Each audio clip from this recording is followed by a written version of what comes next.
On this channel, we've gone into a few of those small mobile-inspired off-road games on the Switch, from the very excellent Off the Road Unleashed to Mudness, a game with glitchy controls and false information on the eShop, but great-looking car models. I never thought I'd return to one of those smaller games, but here we are. I saw a brand new Mudness game released on the Switch's eShop, so I figured I would revisit the old one and see what this new game is. Well, new isn't really the accurate word, but let's dive right in. Here is my review of Mudness Off-Road Car Simulator Runner for the Nintendo Switch.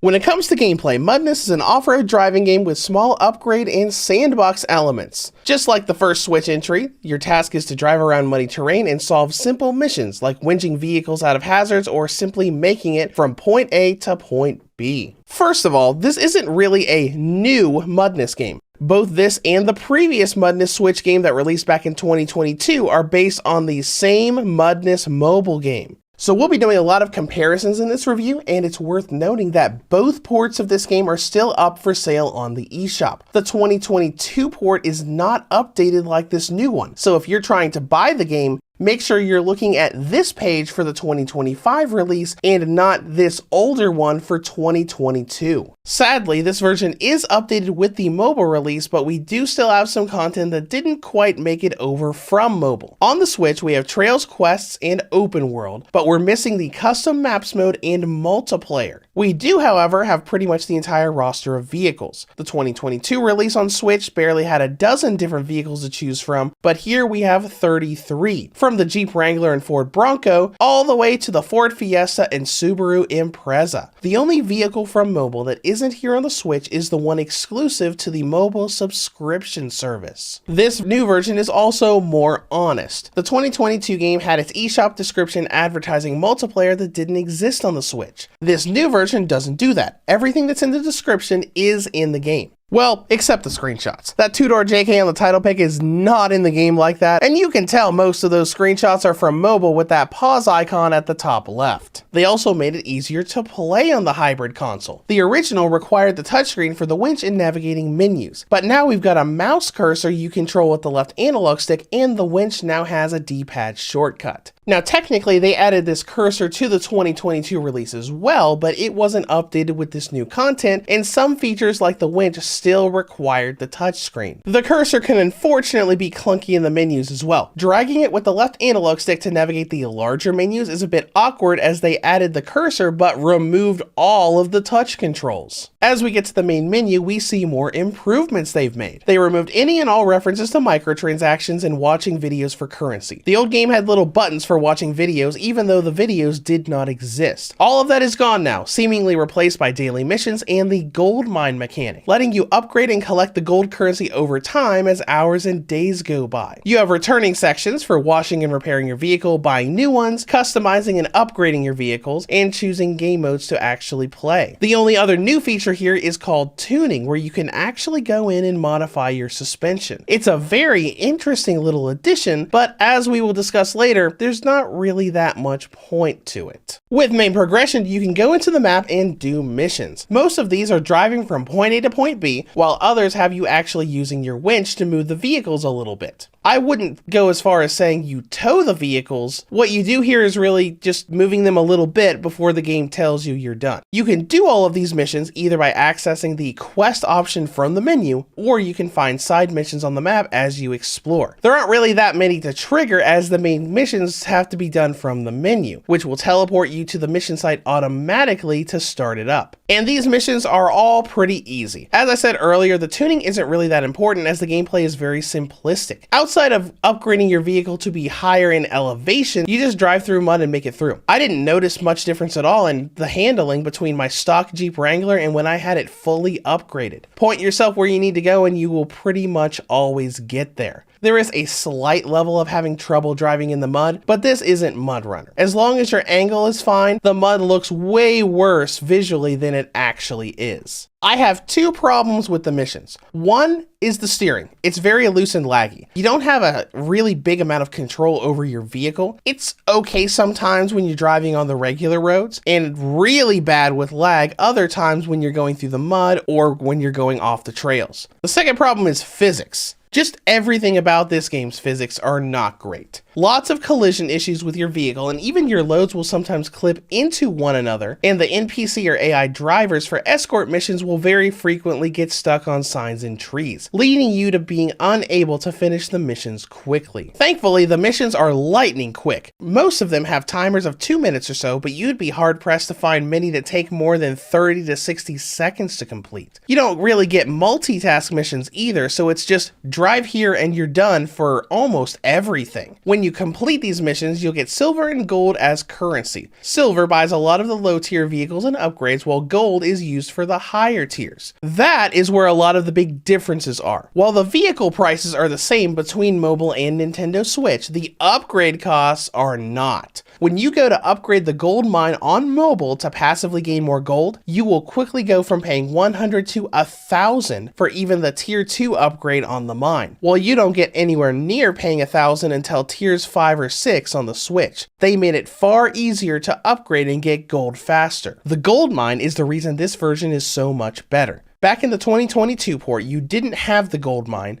and with the missions never giving you enough gold across literally the entire game to buy more than 1 or 2 vehicles, the gold mine lets you actually have options with buying an upgrade with more variety. It's still pretty grindy when you have vehicles that cost over 10 to 20,000 and you only get 7,000 across several days even when fully upgraded. It is a far better situation. Or instead of grinding, you can just break the system. Since the gold mine is time-based, it reads the actual time on your Nintendo Switch, so you can swap the date and time on the system settings of your console and instantly fill up the gold mine for a free 7,000 as many times as you want. The only thing is that you have to actually close and relaunch the game for it to recognize the past time. In terms of content and length, this is a bit tough. You can easily get all of the quests done in a couple hours and maybe increase that to 4 to 5 if you include the trails and side quests. If you want to grind for vehicles with daily missions and achievements, you could get a decent amount of time here, but with the missions being so short, it's very much a game where you just boot it up for 1 or 2 missions and then close it. Next up is presentation, and the game still looks good. The vehicles don't all have the exact right names, but they're still extremely accurate visually to their original versions. And it's a bit of a shock to see a game this small get away with calling a